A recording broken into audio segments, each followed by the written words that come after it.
De la rigueur et de la constance. Pas d'excès, une hygiène de vie impeccable, c'est la règle quand on est diabétique. Émilie Cornu le sait depuis que son diabète s'est déclaré il y a maintenant 10 ans. Alimentation saine, bouger, se contrôler, sous peine d'hypo ou d'hyperglycémie. Pendant un laps de temps qui est allé jusqu'à 2 heures, j'ai complètement divagué, j'étais au travail d'ailleurs. Et quand j'ai repris mes esprits, parce qu'une collègue a eu l'intelligence de me donner à manger, quand j'ai repris mes esprits, je ne me souvenais pas du tout de ce qui s'était passé les 2 heures d'avant. Donc c'est un peu effrayant quand même.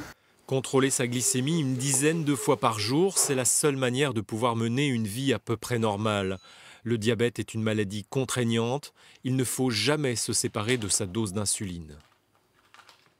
C'est un équipement qu'on doit avoir, c'est des habitudes qu'on doit avoir aussi, d'avoir tout le temps un équipement de rechange au cas où. Mais ça peut être dangereux, c'est pour ça que j'ai aussi toujours mes ordonnances sur moi, parce que si jamais je vais ailleurs et que j'oublie quelque chose, je sais que je peux trouver une pharmacie pour avoir mon insuline. Le diabète peut mener au coma, mais aussi à l'infarctus ou à l'accident vasculaire cérébral. C'est le cas pour le diabète de type 2, le plus répandu. Il faut tout faire pour éviter de devenir diabétique. C'est le mode de vie. Éviter de prendre du poids, avoir une activité physique régulière, ne pas consommer beaucoup de sucre rapide.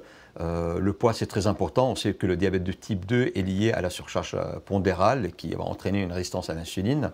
Le traitement du diabète peut empêcher une maladie cardiovasculaire. Encore faut-il avoir connaissance de son diabète, d'où l'importance du dépistage.